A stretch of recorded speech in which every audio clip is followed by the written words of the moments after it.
बर' माहारियारि सिनस्रि आफाद दुलाराय बर' फरायसा आफादा देग्लायनि 2025 मायथाइयाव मेट्रिक आरो गोजौसिन गेजेरारि फरायसालिनि जोबथा आनजादाव बर' बिजोंजों फरायनानै सेथि मासियाव जायगा आवग्रिनो हानाय फरायसाफोरखौ गुबुन बोसोरफोराव बरायबोबाय थानाय बायदिनो देग्लायबो बेफोरबायदि थुलुंगाखां होनाय हाबाफारि लाबोबाय थानायखौ नुनो मोननाय जादों।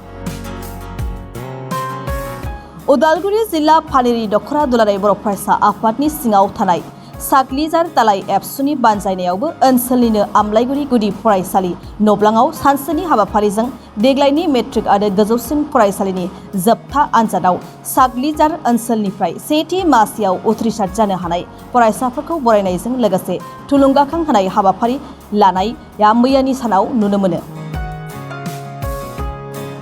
मख'नो गोनांदि हाबाफारियाव गाहायालासि महरै दखरा एबसुनि आफादगिरि लाइजु बर'आ बाहागो लानायनि गेजेरजों गेदेमा सुबुंफोरनि सोमोन्दै गुवारै बुंथिना उथ्रिसार जानो हानाय फरायसा लोगोसे फैबाय थानाय इयुन लाइमोनफोरखौ सोलोंथाइनि बागै गुवारै मिथिहोनायजों लोगोसे इयुन जिउ राहा दानायनि सायाव नोजोर लाखिनानै बिबुंथि लाखियो। साग्लिसार दालाय दुलाराय बर' फरायसा आफादा इंराजि 2025 मायथाइयाव जाय फरायसा बिथांमोना HSLC आरो HS आनजादखौ सेथि मासि आवग्रिनानै उथ्रिसार जानो हादोंमोन बिथांमोनखौ दिनै साग्लिसार दालाय दुलाराय बर' फरायसा आफादा आमलायगुरि गुदि फरायसालियावहाय जि बरायनाय हाबाफारि बिथांमोना लादों। बेवहाय बे ओनसोलनि फरायसा बिथांमोना बे बोसोराव गोबां फरायसायानो HS आनजादाव मोजां मोनसे फिथाइ मोननो हादों।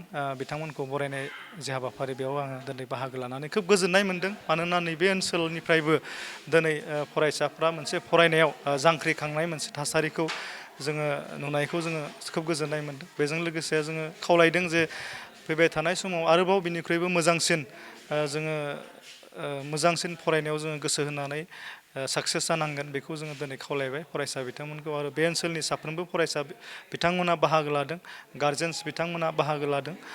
दा आसा खालामो आरोबाव बिनिख्रुइ बांसिन बे ओनसोलनिफ्राय साफा सुबुं सम्पद जों फैबाय थानाय समाव जोङो मोननो हागोन।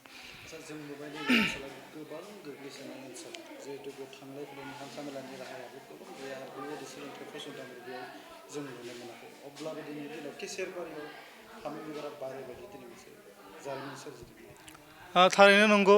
दिनै बे ओनसोलनिफ्राय गोबां जोंहा फरायसालि गैसोआ, हाइ स्कुल गंसेबो गैया बे ओनसोलाव। बे ओनसोलाव माने बे ओनसोलनिफ्रायबो फरायसा बिथांमोना फरायनानै जे मोजां रिजाल्ट खालामदों बेयो सोब जोंनि थाखाय बाख्नायथाव मोनसे आयदा जादों। दा बेनिखायनो जोंबो सानदों जे बे ओनसोलाव गंसेल' एमइ स्कुल दङ, बेबो भेन्सार। दा फैबाय थानाय समाव जुदि बे ओनसोलाव मोजां रिजाल्ट जुदि जानांगौबा जोंनि फसंथानफ्रा मोजां जानांगोन। मानोना बे जायगानिफ्राय जिहेतु गंसे हाइ स्कुल दङ जोंहा पानारि जौसिन गेजेरारि फरायसालि, बे खमैबो 15 किल'मिटार गोजान जायो। दा बेनि थाखाय बैसिम थांलाय फैलाय खालामनो फरायनो गोनां जानाय मोनसे थासारिया खोब दुखुनांथाव आरो बिथांमोना गोबां खस्थ' खालामनो गोनां जादों।